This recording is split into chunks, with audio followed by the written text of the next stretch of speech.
डरावनी रातें YouTube channel पर आपका स्वागत है। भूत प्रेत पिशाच और शैतानों की रोमांचक कहानियां आपको इस चैनल पर सुनने को मिलती हैं। अगर आपको ऐसी ही वीडियोस देखना पसंद है तो हमारे इस चैनल को सब्सक्राइब करना ना भूलें। तो हेडफोन लगा लें, कमरे की लाइट्स ऑफ कर लें, क्योंकि ये वक्त हो रहा है डरने का।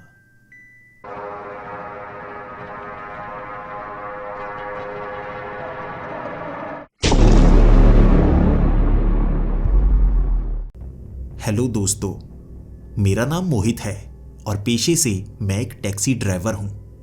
आपको लगता होगा कि एक टैक्सी ड्राइवर का काम बड़ा ही आसान होता है, लेकिन ऐसा नहीं है। हमें हर समय सवारियां नहीं मिलती, हमें उनका इंतजार करना पड़ता है। आपको लगता होगा बस गाड़ी ही तो घुमानी पड़ती है, सवारी आपकी टैक्सी पर सवार हो जाएगी, उसे मंजिल तक पहुंचाना है। लेकिन कभी कभी कई दिनों तक कोई सवारी मिलती ही नहीं। ऑटो वाले इतना ज़्यादा परेशान करते हैं, क्या ही कहें। हर जगह ऑटो ही ऑटो हो चुके हैं और बाकी बची जगह पर बस भी तो रुकती है। ज़्यादातर लोग तो उसी का सफ़र करते हैं, इसीलिए हमारा काम काफ़ी कम हो चुका है।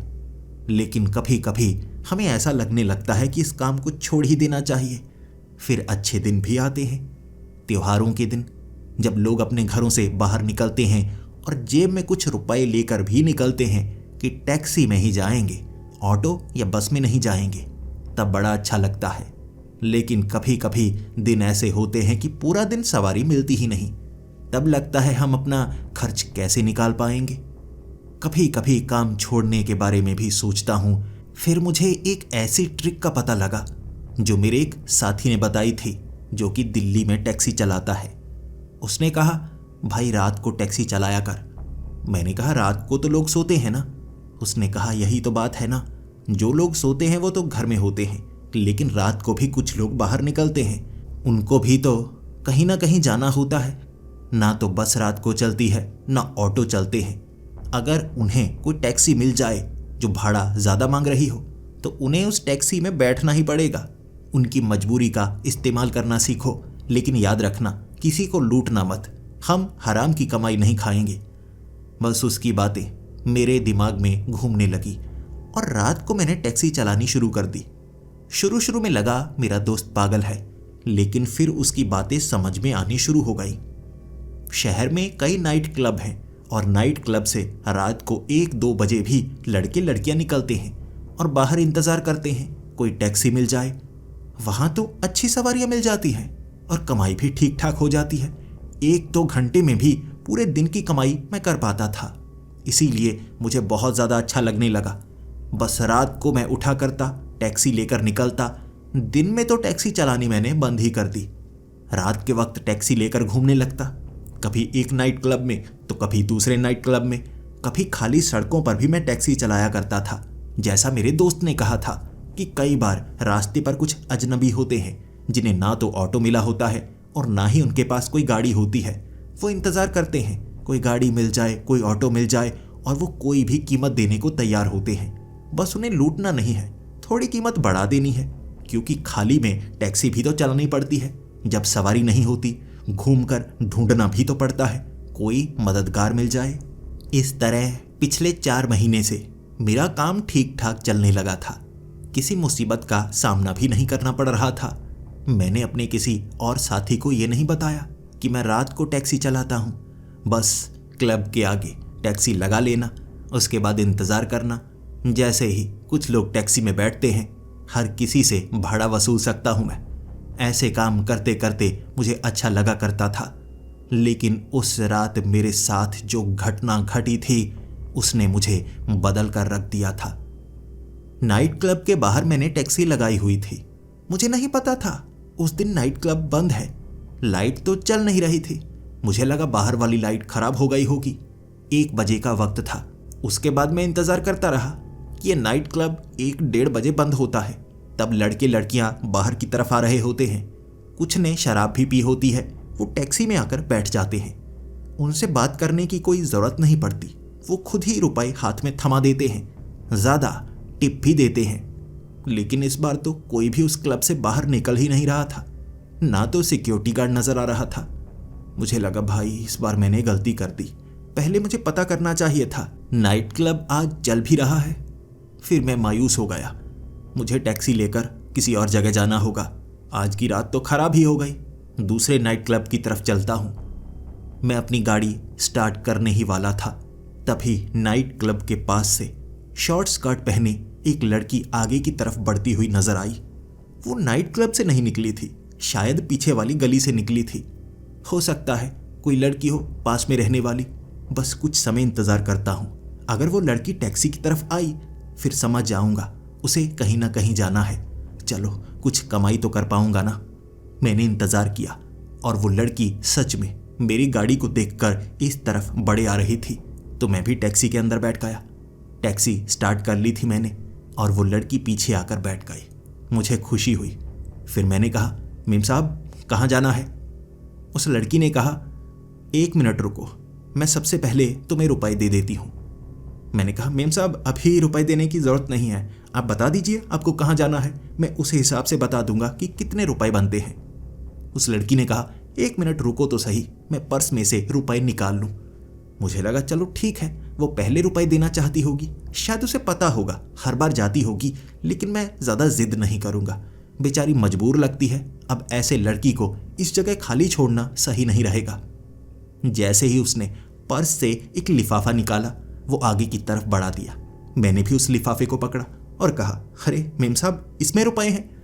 उसने कहा, हाँ देखो, मैं जहाँ जाने को कहूँगी तुम वहाँ चले जाना, ज़्यादा सवाल मत पूछना, मुझे कई जगह पर जाना है, इसीलिए मैं पहले ही तुम्हें कीमत दे रही हूँ। मैंने वो लिफाफा खोला, उसमें 10,000 रुपए थे। एक पूरी की पूरी गड्डी थी नोटों की। मैं हैरान हो गया। मैंने कहा, मेम साहब ये तो काफ़ी ज़्यादा रुपए हैं। उस लड़की ने कहा, आज पूरी रात तुम मेरे ड्राइवर हो, मैं जहाँ जाने को कहूँगी तुम्हें वहाँ जाना होगा, मुझे ढेर सारे काम हैं, क्या तुम रात को गाड़ी चला पाओगे ना? कोई परेशानी तो नहीं तुम्हें? नोटों की गड्डी देखकर मुझे लग रहा था, भाई एक रात के लिए इतने रुपए, इतने का पेट्रोल लग ही नहीं सकता। मैंने कहा, जी मेम साहब आप जैसा कहेंगी मैं वैसा करने को तैयार हूँ। उस लड़की ने मुस्कुराते हुए कहा, तो नोटों को अपनी जेब में डाल लो और चलो जहाँ जाने को मैं कहती हूँ उस तरफ बढ़ने लगो। मैंने अपनी टैक्सी को चलाना शुरू कर दिया। वो इशारा कर रही थी कि शहर के उस हिस्से में जाना है, उसके बाद मैं बताती हूँ तुम्हें किस तरफ मुड़ना है। मैं उस तरफ टैक्सी चलाने लगा। शुरू में मुझे डर भी लग रहा था, कहीं ऐसी लड़की ना हो जो मुझे किसी ऐसी जगह पर ले जाए जहाँ कुछ लोग मुझे पकड़ लें। ऐसी कई खबरों के बारे में मैं सुन चुका था और वैसे भी दिमाग में कई ख्याल आ रहे। कोई मुझे एक रात के लिए 10,000 क्यों देगा? 10,000 में तो कई जगह घूमा जा सकता है, लेकिन चलो जैसा वो कहती है वैसा मैं करूँगा। उस जगह पहुँचने के बाद उसने इशारों से समझाना शुरू कर दिया, इस गली की तरफ मुड़ो, उस गली की तरफ मुड़ो। आधी रात का वक्त था। उसके बाद उसने मुझे एक कब्रिस्तान के पास जाकर उस टैक्सी को रोकने के लिए कहा। मैं थोड़ा सा मुस्कुराया जब वो लड़की गाड़ी से उतर रही थी। उसने सवाल पूछा, मुस्कुरा क्यों रहे हो? मैं वैसे ही मचला सा होकर कहने लगा, अरे मेम साहब वैसे ही मुझे लगा, रात को आप गाड़ी में चढ़ी हैं, 10,000 रुपए दे दिए और कब्रिस्तान में उतर रही हैं, आप कोई भूत तो नहीं है ना? हंसती हुई कहने लगी, तुम्हें मैं कोई भूत नजर आती हूँ? मैंने कहा, जी नहीं, वैसे ही मजाक कर रहा था मैं। उसने वो गाड़ी के दरवाजे को बंद कर दिया और कब्रिस्तान के अंदर की तरफ बढ़ने लगी। फिर उसने वो गेट खोला और अंदर चली गई। मुझे उसने कहा नहीं था कितने समय तक मुझे इंतजार करना होगा, लेकिन मुझे 5 से 7 मिनट ही इंतजार करना पड़ा। फिर उस कब्रिस्तान से चीखने की आवाज़ आई। फिर वो चीखने की आवाज़ जैसे दबा दी गई हो। फिर से कोई आवाज़ नहीं आई। थोड़ा सा डर गया था। एक तो ये छोटे कपड़ों में लड़की है, कब्रिस्तान में जा रही है, ऐसा ना हो कुछ लड़कियों से छेड़ने लगे और कोई हादसा हो जाए। अरे यार मैं भी मुसीबत में फंसूंगा। पागल लड़की है, कब्रिस्तान में क्या करने के लिए गई है? फिर वो गेट से बाहर की तरफ आ रही थी। तब जाकर मुझे सांस आई कि चलो ठीक है। पहले मुझे लगा कुछ ऐसी वैसी हरकत तो नहीं हो गई। फिर वो गाड़ी के अंदर आकर बैठ गई और कहने लगी, चलो गाड़ी चलाओ, अब कहीं और जाना है हमें। मैं गाड़ी चलाने लगा। लेकिन मैंने उससे सवाल पूछा, मेम साहब उस तरफ से आवाज़ आई थी, क्या कुछ हुआ तो नहीं, किसी को चोट तो नहीं लगी? उसने हंसते हुए कहा, अरे नहीं नहीं, चोट नहीं लगी, वैसे ही मैं अपने भाई के साथ मजाक कर रही थी। उसकी बातें कुछ डरावनी सी थीं, जिसके बाद मेरा ध्यान पड़ा उसके कंधे की तरफ। उसकी ड्रेस के ऊपर अब कुछ लाल लाल सा लगा हुआ था, जबकि पहले ऐसा कुछ नहीं लगा था। मैंने उससे सवाल पूछा, अरे मेम साहब आपके कपड़े थोड़े गंदे हो गए लगते हैं। मैंने सामने वाले आईने से देखकर यह सवाल पूछा था और आईने की तरफ देखते हुए ही उसने जवाब दिया था, अरे कंधे पर यह थोड़ा सा खून लग गया लगता है। उसके ये जवाब से मैं हंस पड़ा और कहने लगा, अरे मेम साहब आप तो डराने में लगी हुई हैं। उसने कहा, डरा नहीं रही हूँ, खून ही लगा है। अब तुम्हें हायर किया है तो सच तो तुम्हें बताना ही होगा। उस कब्रिस्तान में एक आदमी था जो लाशों को दफनाता था। कई बार वो ऐसे लोगों को दफना दिया करता था जिसको किसी ने मारा हो, यानी छिपकर, लाश किसी के हाथ ना लगे इसलिए। बस उसी को मार कर आई हूँ। ये जो चीखने की आवाज़ थी ना, उसी की थी। अब सच तो बताना ही होगा। कंधे पर जो खून लगा है ये उसी का खून लगा है। कल उसकी लाश मिल जाएगी। एक बार के लिए मैं सन्न हो गया था। मेरी आवाज़ नहीं निकली, लेकिन फिर मैं हंसा, अरे मेम साहब आप बहुत ज़्यादा डराए जा रही हैं, अब इतना मत डराइए। अब बताइए आपको कहाँ जाना है? उसने कहा, देखो डरो मत, डरने की बात नहीं है, मैं तुम्हें चोट नहीं पहुँचाने वाली। चलो ऐसा करो, इस इलाके की तरफ बढ़ो। उसने एक खास इलाके की तरफ बढ़ने के लिए कह दिया था। ये शहर के बाहर का हिस्सा था। मैं भी उस तरफ टैक्सी चलाता गया। उसके बाद एक शब्द ना मैंने कहा ना उसने कहा। मैं उस इलाके तक पहुंच चुका था। फिर वो कहने लगी, ऐसा करो तुम यहीं पर रुको, मैं बस 1 मिनट सामने वाले फ़ोन बूथ से फ़ोन करके आती हूँ। सामने एक छोटी दुकान थी। वो आदमी दुकान को बंद ही करने वाला था, वो भी आधी रात के वक्त। एक तरफ ढाबा था जो कि शायद पूरी रात खुला रहता होगा। वो लड़की सामने गई। उसने किसी से पूछा नहीं, सीधे फ़ोन लगाया और वहाँ पर इंतज़ार करने लगी। मैं भी वहीं पर टैक्सी को ऑन किए हुए ही खड़ा था। तब मुझे सामने वाले अपार्टमेंट से एक लड़का बाहर की तरफ निकलता हुआ नजर आया। जैसे ही वो बाहर पहुंचा, इधर उधर झांकने लगा। डरता हुआ पीछे वाली गली की तरफ वो जा रहा था। तब मैंने उस लड़के के पीछे जाती वो लड़की को भी देखा। मुझे लगा दाल में कुछ गड़बड़ है, ये उस लड़के से अंधेरे में मिलने के लिए गई होगी। वैसे ही देखने के लिए मैं भी टैक्सी से बाहर निकला और आगे की तरफ बढ़ गया। मुझे उस लड़की की चिंता हो रही थी। एक तो छोटे कपड़ों में थी और ऐसे आधी रात को अंधेरों में घूम रही है। कोई ऊंच नीच हो गई तो मेरे लिए भी मुसीबत हो जाएगी। पुलिस वाले तो मुझसे भी पूछेंगे ना कि मैं टैक्सी चला रहा था, और ऐसे में कोई बड़ी मुसीबत ना हो जाए, पुलिस वाले मुझे भी इन हालातों में पकड़ ना ले। तो उस लड़की की सुरक्षा के लिए मैं भी उस अंधेरी गली की तरफ बढ़ा था। जैसे ही उस गली के बिल्कुल सामने गया मैंने देखा उस लड़की ने वो लड़के के सर को धड़ से अलग किया हुआ था। हाथ में वो सर पकड़ा हुआ, उसका धड़ नीचे गिरा था। लाश खून से सनी हुई थी। जब उस लड़की ने मेरी तरफ देखा, मेरा शरीर पीला फिर गया था। यकीन कीजिए, खून सूख गया और मैं पीछे की तरफ चीखते हुए भागा। मेरे भागने की रफ्तार बहुत तेज थी। जैसे ही मैं गाड़ी में पहुंचा, मैं गाड़ी को बड़ी तेजी से भगाना चाहता था, और मुझे डर इस चीज़ का भी लग रहा कि वहाँ उस लड़की ने उस आदमी को काट कर मार दिया है। अगर किसी ने मुझे उस लड़की के साथ देखा तो सबको लगेगा कि मैं उसके साथ ही हूँ, इसीलिए मुझे टैक्सी भगानी चाहिए। वैसे देखा तो किसी ने नहीं मुझे। टैक्सी को मैं चलाने लगा। वो लड़की वहीं पर रह चुकी थी। तब मुझे लगा मुझे सीधा पुलिस स्टेशन जाना चाहिए। गाड़ी को मैं पुलिस स्टेशन ले जाना तो चाहता था। अचानक आईने में मुझे वो लड़की नजर आई जो पिछली सीट पर बैठी हुई, और बड़े प्यार से कहा, कहाँ जा रहे हो? काम अभी अधूरा है, उस तरफ नहीं जाना है, तुम्हें इस तरफ जाना है। मेरे हाथ पांव फूल चुके थे। मैं रोने लगा था। तुम गाड़ी में कैसे आ गई? वो हंसकर कहने लगी, मैं कभी भी कहीं भी जा सकती हूँ, लेकिन फिर भी मुझे तुम्हारी ज़रूरत है। वो मेरी गाड़ी के आगे वाले बोनट पर बैठी थी। पीछे से गायब होकर सामने कब आ गई मुझे पता ही नहीं चला। मुस्कुराकर कहने लगी, मैं अंदर आऊं? और फिर से पीछे वाली सीट पर बैठ गई। एक ही क्षण में यह सब हो गया और मैं समझ चुका था, ये लड़की जिंदा नहीं है, ये सच में कोई भूत है। मैंने गाड़ी वहीं पर रोक ली और हाथ जोड़कर कहने लगा, मुझे छोड़ दो, मुझे मत मारो। वो कहने लगी, मैं तुम्हें मारने वाली नहीं, तुम्हें बस मेरा काम करना होगा। जहां मैं तुम्हें जाने के लिए कह रही हूं, तुम्हें वहां पर जाना होगा। मैंने कहा, देखो, किसी को मारने की जरूरत नहीं है। इस तरह से अगर तुम किसी को मारोगी, मेरे लिए भी खतरा होगा और तुम्हें भी कोई खतरा हो सकता है। उसने कहा, मरे हुए के लिए कोई खतरा नहीं होता, मौत तो पहले ही आ चुकी है। बस अब मुझे थोड़ा और काम करना है। तुम्हें जहां मैं जाने के लिए कहती हूं, तुम्हें वहां पर जाना ही होगा। कीमत ले चुके हो तुम। मैंने जल्दी से जेब में हाथ डालकर वो लिफाफा उसे पकड़ाना चाहा, लेकिन मेरे साथ वाली सीट पर वो कब आ गई पता ही नहीं चला। उसका वो भयानक चेहरा था, उसके कपड़े बदल चुके थे, उसके कपड़े भी जले हुए थे, उसका चेहरा भी जला हुआ था। ऐसा लग रहा था जला हुआ मांस बिल्कुल मेरे साथ बैठा है, लेकिन मुझसे बात कर रहा है। उसने कहा, कीमत अदा की जा चुकी है, तुम्हें काम पूरा करना होगा।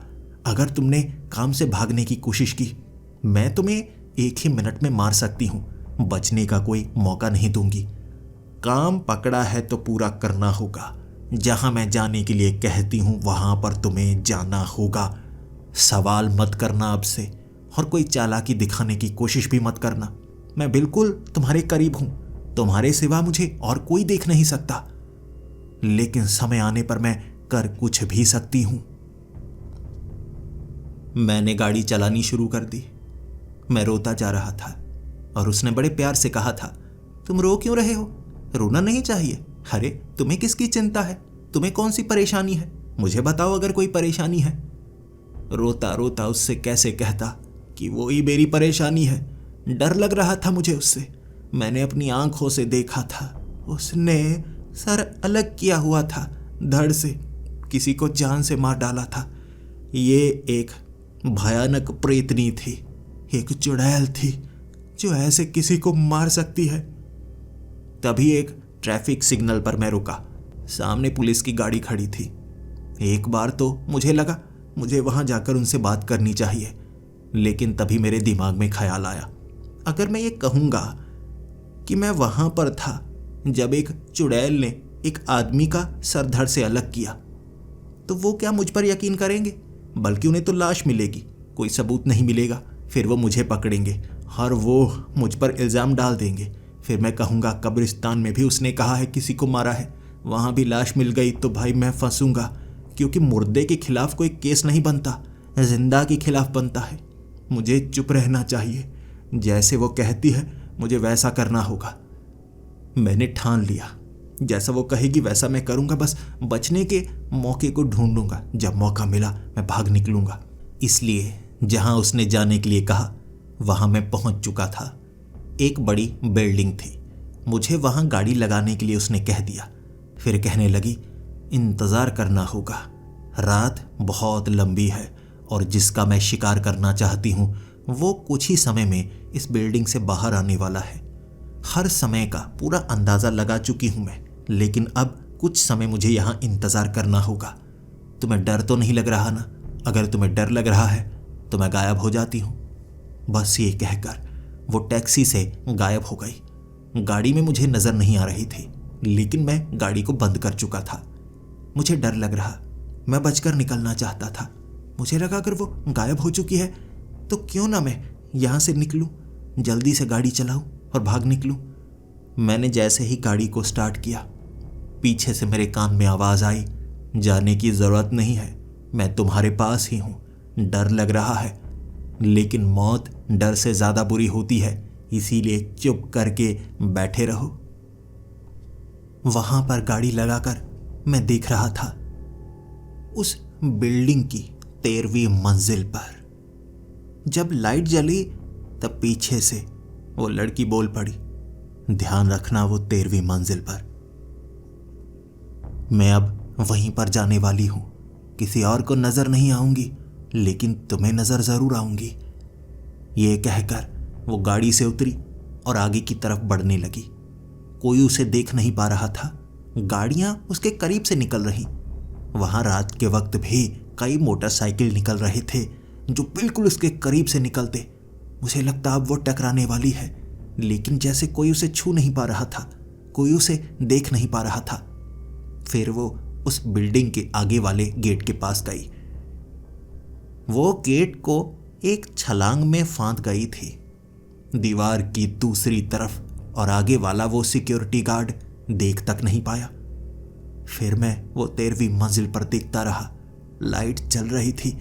तभी ध्यान पड़ा पहली मंजिल पर वो दीवार से आगे वो बिल्डिंग के ऊपर चढ़ रही थी। उसकी लंबी लंबी बाजुएं, ऐसा लग रहा था जैसे वो रबर की बनी हो। बड़ी लंबी बाजू, बड़ी लंबी टांगे मकड़ी की तरह बिल्डिंग के ऊपर चढ़ रही, एक एक करके ऊपर चढ़ती जा रही। और तब मुझे समझ में आया था खौफ किसे कहते हैं। वो इतनी भयानक है, इतनी ताकतवर है, उससे कोई कैसे मुकाबला कर सकता है। धीरे धीरे मकड़ी की तरह चढ़ती चढ़ती वो 13वीं मंजिल पर पहुंच गई और वहां पर इंतजार करने लगी। बालकोनी में एक किनारे पर खड़ी थी। तभी वहां बाहर की तरफ कोई निकला होगा। वहां कुछ जंगला सा लगा हुआ था जिसके अंदर एक आदमी नजर आया और वो जंगले के अंदर चली गई, आर पार हो गई जैसे। और फिर वो उस आदमी का गला दबोचते हुए उसे उसके अपार्टमेंट के अंदर ले गई। ना तो कोई आवाज आई, ना कुछ सुनाई और दिया, बस मैं देखता रहा। फिर वो बाहर की तरफ लटक कर सीधा 13वीं मंजिल से छलांग लगा चुकी थी, सीधा नीचे। फिर दीवार फांद कर टैक्सी की तरफ आ रही। और तब मैं समझ गया था इसे ना तो मारा जा सकता है, ना रोका जा सकता है। ये एक ऐसी मुसीबत है जो मेरे गले पड़ चुकी है और मैं इससे कैसे निपट पाऊंगा। मैं गाड़ी भगाने को भगा सकता था, लेकिन मैं बस उसे देखता रह गया। वो कर क्या रही थी मकड़ी की तरह। मैं सन्न हो गया था, गाड़ी चला ही नहीं पाया। और फिर वो गाड़ी के पीछे आकर बैठी। उसके मुंह पर खून लगा हुआ था। मैं बार बार आगे वाले आईने से पीछे देखे जा रहा था और वो कुछ नहीं बोली। फिर अपने मुंह को साफ करके कहने लगी, अरे माफ करना, तभी मैं कहूं तुम बार बार मेरे चेहरे की तरफ देखे क्यों जा रहे हो। मेरे मुंह पर खून लगा है ना। उसे चबाने में मजा बड़ा आया। उसकी गर्दन चबाई मैंने एक तरफ से, फिर धीरे धीरे गर्दन की हड्डी को भी तोड़ा। जिंदा था वो तब भी, भीख मांग रहा था जिंदगी की, लेकिन उस पर मैं रहम करना नहीं चाहती थी। धीरे धीरे मारा। आंखों में आंखें डालकर मैं देखती रही और वो मुझे देख पा रहा था। फिर धीरे धीरे उसके प्राण निकल गए। मैं वापस आ गई, लेकिन मुंह को तो साफ कर ही नहीं पाई। मैंने कपड़ों को साफ किया। मुझे लगा तुम डर रहे थे तो मैंने कपड़ों पर खून गिरने नहीं दिया, लेकिन मेरे होंठों पर थोड़ा सा खून लगा रह गया। माफ करना, दोबारा ऐसा नहीं होगा। फिर उसने कहा, एक नाइट क्लब की तरफ जाना होगा। मैं उस नाइट क्लब में बहुत जाया करती थी। वहां पर एक सिक्योरिटी गार्ड होगा, शायद किसी का बॉडीगार्ड है वो। उसे भी ठिकाने लगाना है। चलो उस तरफ गाड़ी को बढ़ाना शुरू कर दो, तो मैं बताती हूं वहां जाने का रास्ता कौन सा है। उसने गाड़ी चलाने के लिए कहा और मैंने गाड़ी चलानी शुरू कर दी। जानता था इसे लेकर जहां पर भी मैं जाऊंगा वहां किसी की मौत लिखी होगी और शायद कसूरवार मैं भी हूं। इसका साथ मैं दे रहा हूं। इसे रोकने की कोशिश तो मुझे भी करनी चाहिए। ऐसा करता हूं, ये गाड़ी को कहीं ना कहीं ठोक देता हूं। किसी के मरने से अच्छा है मेरा नुकसान हो जाए। उसके बाद गाड़ी चलेगी नहीं तो फिर ये कहीं जा नहीं पाएगी। मैंने गाड़ी काफ़ी तेज़ कर दी और पीछे से वो कहने लगी, गाड़ी को धीमा चलाओ, ज़्यादा जल्दी जाने की ज़रूरत नहीं है। फिर मैंने गाड़ी इतनी तेज़ की, मुझे अपनी जान का खतरा भी महसूस हो रहा था। बड़ी जल्दी वो गाड़ी मैंने सड़क से नीचे उतार डाली। उसने वो स्टीयरिंग को अपने कंट्रोल में ले लिया। मेरी छाती के आर पार थे उसके हाथ। पीछे वाली सीट से मेरी छाती के आर पार हाथ निकालकर उसने स्टीयरिंग को पकड़ा और सीधा कर दिया। मैंने तो उस गाड़ी को सड़क से नीचे उतार दिया था। उसने काबू कैसे कर लिया दोबारा गाड़ी को। सड़क पर ले आई। फिर वो कहने लगी, गाड़ी तो तुम्हें खुद ही चलानी होगी, ऐसी गलती दोबारा नहीं होनी चाहिए। अगली बार ये हाथ तुम्हारे शरीर के आर पार तो होंगे, लेकिन तुम्हारे शरीर में छेद भी बन जाएंगे। किसी और को बचाने के लिए खुद की कुर्बानी मत दो। तुम्हारी मौत आज नहीं लिखी है, मेरे हाथों अपनी कुर्बानी देने की कोशिश मत करो। गाड़ी को सीधे चलाते रहो, तुम उन्हें नहीं बचा सकते। तुम्हारे मरने के बाद भी मैं उन्हें मारूंगी ही, उनका बचना असंभव है। लेकिन अगर तुम्हें कुछ हो गया, फिर मैं किसी और टैक्सी में बैठ जाऊंगी, या किसी और की गाड़ी या बस की सवारी भी मैं कर सकती हूँ। उसे भी मुझे वहां पर पहुंचाना ही होगा, वरना मैं उसे भी मार डालूंगी। तो चुपचाप अपना काम करो, तुम उन लोगों को बचा नहीं सकते। आज की रात प्रलय की रात है। मैं गाड़ी चलाने लगा। आंखों में मेरे आंसू आ चुके थे। जान गया था इसे रोका नहीं जा सकता। पता नहीं कहां से आई है, ऐसी भयानक आत्मा कहां से आई है जो लोगों को ठिकाने लगाने पर लगी हुई है। मुझे वो उसी नाइट क्लब के पास लेकर गई। ये वही नाइट क्लब था जहां से ये मुझे मिली थी। ये नाइट क्लब तो बंद था ना, यहां से तो कोई बाहर नहीं आ रहा था। मैंने उसको कहा, यहां से मैंने तुम्हें बिठाया था, ये नाइट क्लब बंद है। उसने कहा, ये नाइट क्लब बंद नहीं है, इसे बंद किया गया है। वो लोग इसके अंदर थे जो जा चुके हैं, लेकिन मेरा शिकार तो सिर्फ वो इंसान है। रुको, अभी तुम्हें यहां से बाहर आता हुआ वो आदमी नजर आएगा, और इस गाड़ी को यहीं लगाए रखना, आगे पीछे मत करना। तुम उस जगह पर हो जहां पर कोई कैमरा तुम्हारी तरफ नहीं है। गलती से भी तुम उस नाइट क्लब के करीब आए तो इस गाड़ी का नंबर भी नोट हो जाएगा। फिर मत कहना मैंने किसी मुसीबत में डाल दिया। फिर उसने कहा, मुझे तुम्हारी भी जरूरत है। ऐसा करो, तुम मेरे साथ चलो। उसे कैमरे से दूर लेकर जाना है। मैं जिसे भी मार रही हूं, किसी को भी मैं सबूत देना नहीं चाहती।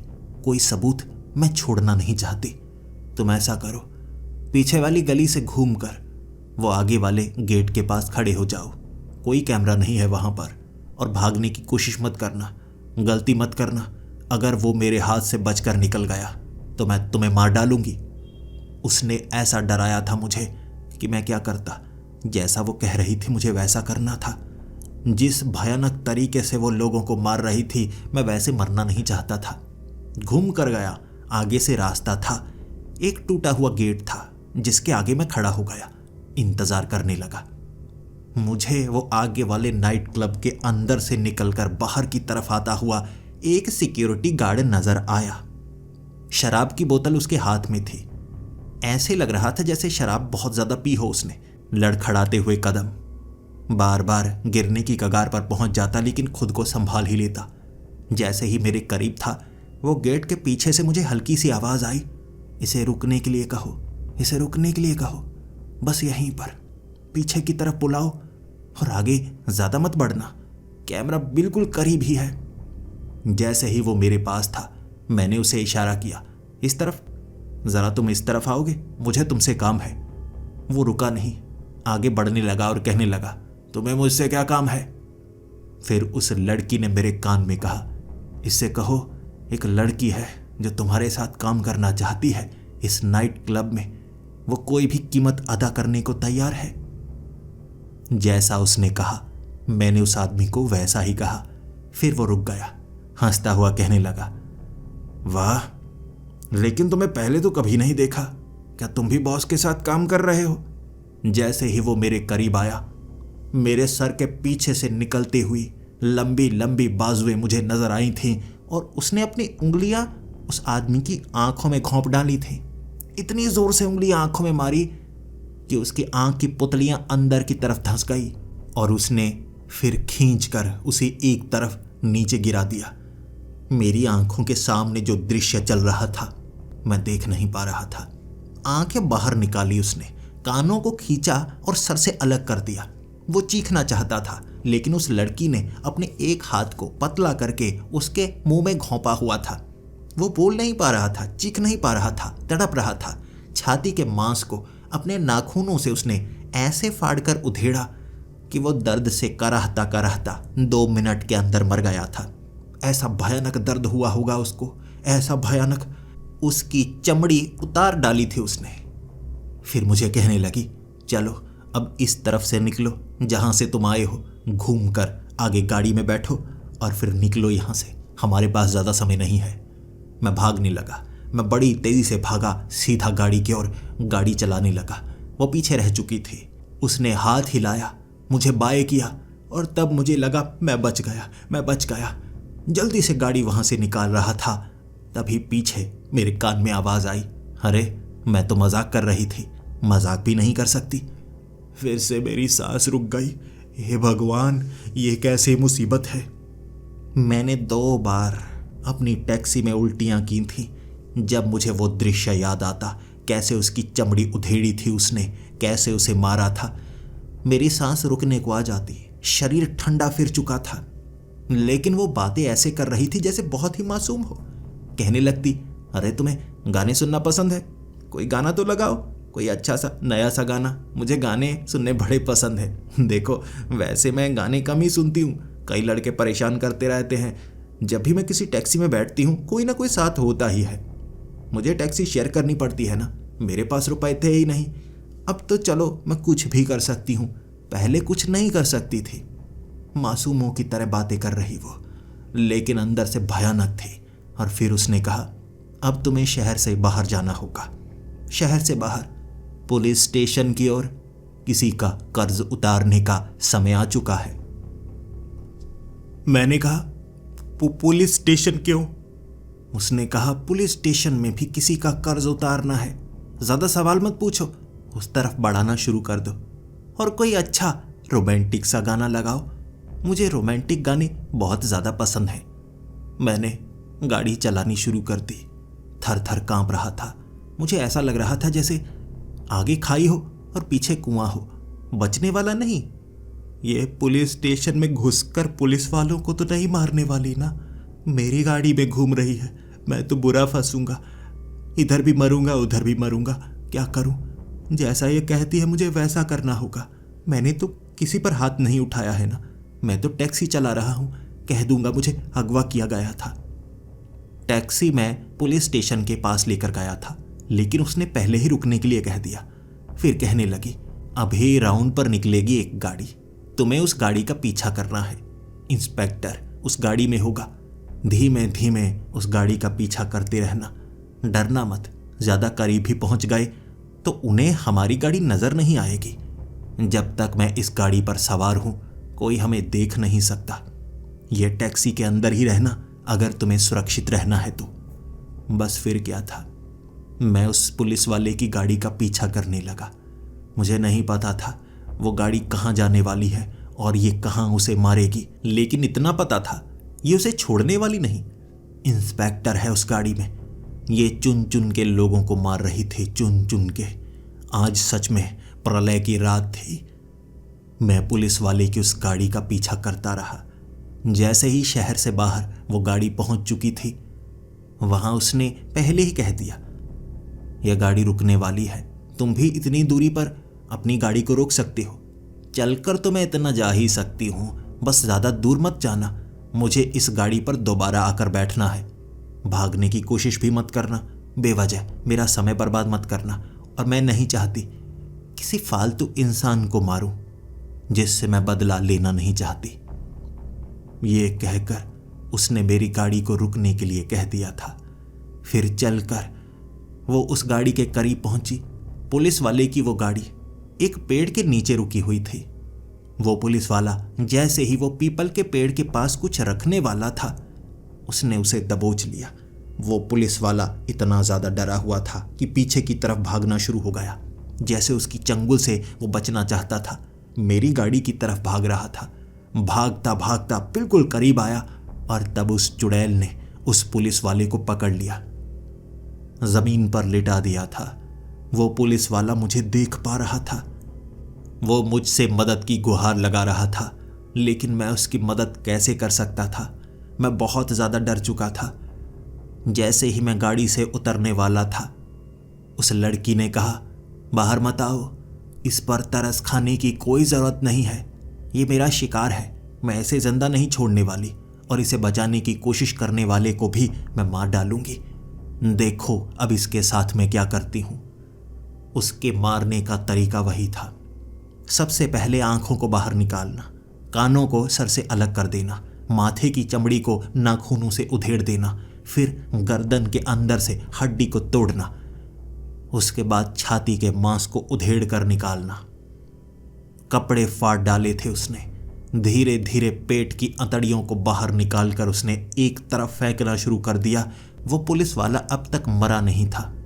वो उसके कान में बार बार कहती, दर्द हो रहा है, दर्द नहीं होना चाहिए, दर्द हो रहा है, दर्द नहीं होना चाहिए, इसमें तो तुम्हें मजा आना चाहिए ना। वो लड़की बार बार ऐसा करती जा रही और मैंने वहां एक बार और उल्टी की थी। ऐसा दृश्य कोई कैसे देख सकता है? इतनी बेरहम वो कैसे बन सकती है? उस पुलिस वाले को मारने के बाद फिर से आई वो मेरी गाड़ी में बैठी और कहने लगी, चलो अब आखिरी काम है, जल्दी से तुम्हें वहां पर जाना होगा, किसी और को मारना है और इस बार समय बहुत कम है। फिर वो मुझे जहां गाड़ी ले जाने के लिए कह रही थी, मैं उस तरफ जा रहा था। एक घर से काफी दूरी पर मुझे वो गाड़ी रोकने के लिए उसने कह दिया। ये एमएलए का घर था। मुझे लग रहा था यहाँ बहुत बड़ी गड़बड़ होने वाली है और मैंने उस लड़की को कहा, यहाँ तुम क्यों आई हो? यहाँ तो बहुत सिक्योरिटी होगी, बहुत सारे लोग होंगे, कहीं तुम उस एमएलए को तो नहीं मारना चाहती ना? उसने मुस्कुराते हुए कहा, बस उसी को मारना है, जितने भी लोग हों मुझे कौन सा फर्क पड़ता है, लेकिन मैं उसे यहाँ पर नहीं मारना चाहती। गाड़ी को ऑन ही रखना, मैं बस कुछ ही मिनटों में उसे लेकर आई। मैंने कहा, लेकर आई क्या मतलब है? तुम गाड़ी में बिठाओगी उसे? उसने कहा, हाँ, उसे कहीं और ले जाकर मारना है। गाड़ी को ऑन ही रखना, इस बार कोई गलती नहीं होनी चाहिए, बस ये छोटा सा काम है। मेरी आंखों के सामने चलकर वो जा रही थी। उसके उल्टे पैर देखे थे मैंने और मुझे बहुत डर लग रहा। एमएलए कोई छोटा मोटा इंसान नहीं होता, उसे घर से उठाना कोई आसान काम नहीं होगा। क्या ये कर पाएगी? और अगर इसने ये किया, ऐसा ना हो पीछे पुलिस वालों की गाड़ियां लग जाएं। डर के मारे मेरा बुरा हाल था। लेकिन मैंने देखा आगे 2 पुलिस वाले खड़े थे। वो बड़ा सा घर था। वो सीधे गेट के आर पार चली गई, जिसके बाद मैं 15 मिनट तक इंतजार करता रहा। पता नहीं कहां से आस पास के वो खाली पड़ी जमीन के बीच से निकालकर गाड़ी की डिक्की में उसने किसी को डाला। डिक्की में कुछ ना कुछ आवाजें हुए जा रही थी और तब पिछली सीट पर बैठकर वो कहने लगी, ले आई मैं, गाड़ी चलाना शुरू कर दो, किसी को पता नहीं लगा, कुछ समय में पता जरूर लग जाएगा। अब तुम्हें शहर से बाहर निकलना होगा, शहर से बाहर के उन जंगलों में चलो। मैं इसे मारना तो चाहती हूं, लेकिन इसे मारने से पहले इसे भयानक सजा देनी है मुझे। मैं गाड़ी चलाता गया और उसे कहता गया, तुम्हें एमएलए को मारने की कोई ज़रूरत नहीं है।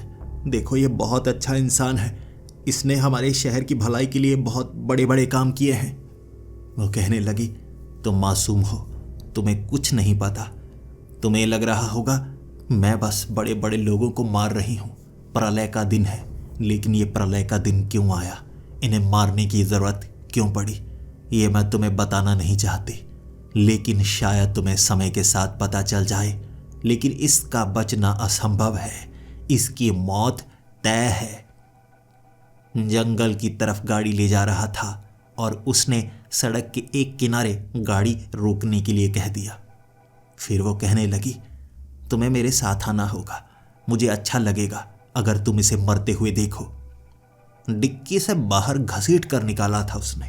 एक कंधा उस एमएलए का उसने पकड़ा हुआ, एक कंधा मैंने पकड़ा हुआ, क्योंकि उसने जैसा कहा मुझे वैसा करना ही था। एमएलए के मुंह पर पट्टी लगाई हुई थी उसने। वो बोलने की कोशिश कर रहा लेकिन बोल नहीं पा रहा था। घसीटते हुए जंगल के अंदरूनी हिस्से में लेकर गए थे, बड़े बड़े पेड़ों के पास। फिर एक पेड़ पर बांध दिया उसने। ये एक सूखा पुराना पेड़ था। आसपास के कई पेड़ों के बीच ये सूखा पेड़ बड़ा अजीब सा और डरावना सा लग रहा था। उस पेड़ के ऊपर उस एमएलए को बांधने के बाद उसने उसके मुंह से वो पट्टी हटाई। वो चीखना चाहता था, लेकिन उसने उस एमएलए के मुंह में हाथ डालकर उसकी जबान को ऐसे नोचा कि वो रोने लगा। फिर उस चुड़ैल ने उसे कहा, रोना बंद करो, चीखना बंद करो। अगर तुम चीखोगे तो मैं और ज्यादा सजा दूंगी। तुम चीख नहीं सकते, चाहे जो कर लो। अब वो चीखने की कोशिश कर रहा, लेकिन उसका गला बैठ चुका था। वो बस हल्की सी आवाज में बोल ही सकता था, चीख नहीं सकता था। कहने लगा, मुझे छोड़ दो, मुझे छोड़ दो, मुझे यहां क्यों लेकर आई हो। तब वो लड़की उसकी आंखों में आंखें डालकर कहने लगी, तुम्हें लगता है मैं जिंदा हूं? ध्यान से देखो, पहचानो मुझे। पहचान भी नहीं पा रहे? कितनी लड़कियों के साथ ये करते हो, भूल जाते हो क्या? जब उस एमएलए ने उस लड़की को पहचाना था, मैंने उसका उतरा हुआ चेहरा देखा था और फिर उस लड़की ने कहा था, यहीं पर मुझे यहीं लेकर आए थे ना, सब यहीं लेकर आए थे ना, इस जगह को भूल तो नहीं रहे ना? कहा था मैंने, आज तुमने यहां जो किया है उसकी सजा भी तुम्हें यहीं पर मिलेगी। और आज वो सजा का दिन है, तुम्हारी सजा का दिन। लकड़ियां इकट्ठी करने लगी थी वो, उसके पैरों के आसपास लकड़ियों को रखती गई। आधा घंटा लगाया। उसके चेहरे पर मौत साफ नजर आ रही थी। वो मारना चाहती थी उस आदमी को, लेकिन मैं बचा तक नहीं सकता था। मैं भी उसकी आंखों में देखता गया और कहता गया, क्या किया है तुमने? ये सबको मार क्यों रही है? लेकिन वो शर्मिंदा था, बताना नहीं चाहता था। कह रहा, किसी को लेकर आओ, मुझे बचाओ, मुझे बचाओ। मैंने कहा, मैं तुम्हें बचाने की कोशिश करूंगा तो खुद मारा जाऊंगा। मुझे नहीं पता तुम्हारी आपसी रंजिश क्या है, लेकिन मैं बचना चाहता हूं। उस चुड़ैल ने वहां लकड़ियां इकट्ठी की थी और नीचे आग जलाई थी। उसे जलता हुआ देख रही थी और मुस्कुरा रही थी। मेरे कंधे पर हाथ रखा था और कह रही थी, मेरे दोस्त, तुमने मेरी बहुत मदद की है, तुम एक अच्छे इंसान हो। मैं अपनी आंखों से जलते हुए इंसान को देख रहा था। चिता की तरह वो पूरा पेड़ जला था। शुरू में वो चीखने की कोशिश कर रहा। जब शरीर जलने लगता है वो अकड़ने लगता है, लेकिन वो तब भी जिंदा था। फिर उसकी आंखें भी जली थी, फिर उसका सर भी फटा था। तब तक वो मर चुका था। उसके पूरे शरीर को हड्डियों में बदलते हुए देखा मैंने, और वो इस तरह से खुश थी कि बार बार मुझे गले से लगा रही थी। फिर वो गले से लगाती और कहती, तुमने मेरा साथ दिया, मेरी आत्मा को शांति मिली, मेरी आत्मा को शांति मिली। अब मैं किसी को नुकसान पहुंचाना नहीं चाहूंगी, मेरा बदला पूरा हुआ। मैंने घबराते हुए कहा, मुझे तो नुकसान नहीं पहुंचाओगी ना? उसने कहा, नहीं, तुम तो मेरे दोस्त हो, तुमने मेरी मदद की है, चिंता मत करना। तुम्हारी गाड़ी किसी कैमरे में नहीं आई है, कहीं पर भी कोई सबूत नहीं मिलेगा कि तुम्हारा इसमें हाथ हो सकता है। चले जाना गाड़ी चलाकर, भूल जाना आज की रात क्या हुआ, किसी को बताना तक नहीं। इसीलिए तुम्हें कह रही हूं, चले जाओ, आराम से गाड़ी चलाना, भूल जाना। अलविदा, हम दोबारा कभी नहीं मिलेंगे। उसने ये कहा और मेरी आंखों के सामने से वो गायब हो गई। मैं अपनी गाड़ी में बैठा था, सोच रहा था वो फिर से पिछली सीट पर आ जाएगी। गाड़ी चलाता चलाता बार बार पीछे मुड़कर देख रहा था, लेकिन वो दोबारा मेरी गाड़ी में कभी नजर नहीं आई। वो रात गुजर गई और सुबह सुबह जब मैं घर पहुंचा था, चेहरा मेरा उतरा हुआ था। मेरी माँ ने पूछा था क्या हुआ, क्या बताता अपनी माँ को। ये एक राज था जिसे मैंने अपने सीने में दफन करके रखा, लेकिन सोचता रहा उसने लोगों को क्यों मारा होगा। ऐसा भयानक बदला, एक चुड़ैल का भयानक बदला। इसीलिए कहते हैं ना, सड़क पर कहीं कोई जादू टोना किया हो, किसी ने पैर नहीं लगाना चाहिए। पता नहीं ये चुड़ैल उनको क्यों चिपक गई होगी, सबको मार डाला। इतनी भयानक चुड़ैल, शुक्र है मैं जिंदा बच गया, मैंने ऐसा कुछ नहीं किया होगा ना।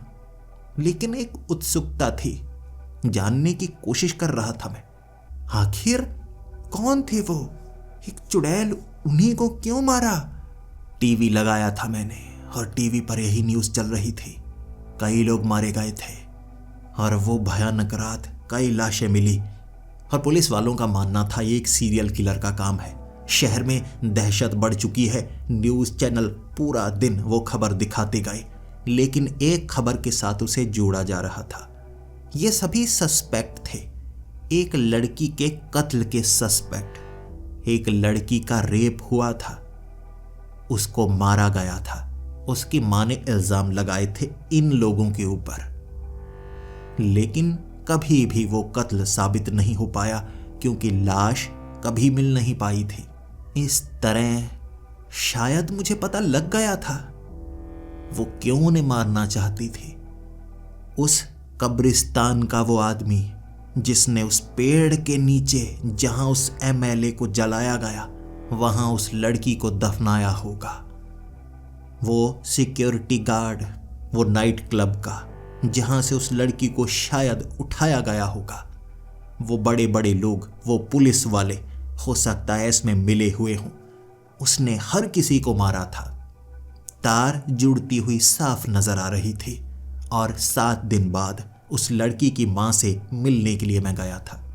वो लड़की की मां से बस मैं सवाल करना चाहता था। मैंने कहा आपकी बेटी को मैं मिला करता था, कभी कभी टैक्सी में मैं छोड़ा भी करता था, उसे नाइट क्लब में दोस्तों के साथ जाना पसंद था।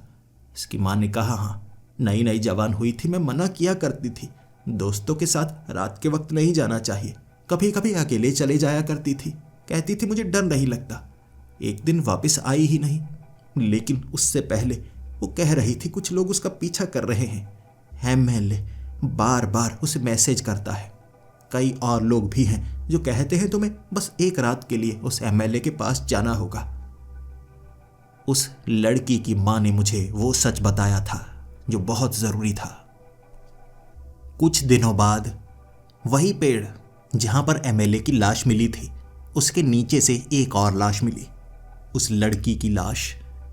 जो मैंने सोचा था वो बिल्कुल सच निकला। वो मरने के बाद भी अपना बदला लेने के लिए आई थी, लेकिन कैसे वो इतनी ताकतवर बन गई और मेरी गाड़ी का सहारा लेकर उसने इतने लोगों को मारा था। लेकिन मेरी गाड़ी कभी भी सबूत के तौर पर पहचान में नहीं आई। मेरी गाड़ी किसी सीसीटीवी कैमरे में आई ही नहीं। जैसे जब वो मेरी गाड़ी में बैठी होती, मेरी गाड़ी गायब हो जाती, नजर में किसी के नहीं आती। मैं ये आप बीती इसलिए नहीं बता रहा कि किसी को डराना चाहता हूं, मैं सिर्फ इसलिए बता रहा हूं कि ये मेरी जिंदगी की सबसे भयानक घटना थी और मैं आगाह भी करना चाहता हूं। अगर किसी को लगता है कि किसी के मरने के बाद सब कुछ खत्म हो जाता है तो ये सच नहीं है। मरने के बाद भी हो सकता है कोई अपना बदला लेने के लिए वापस आए। आप ताकत के नशे में जितना भी चूर हो, लेकिन जब नियति आपको मौत के करीब लेकर आती है तो बचना असंभव हो जाता है।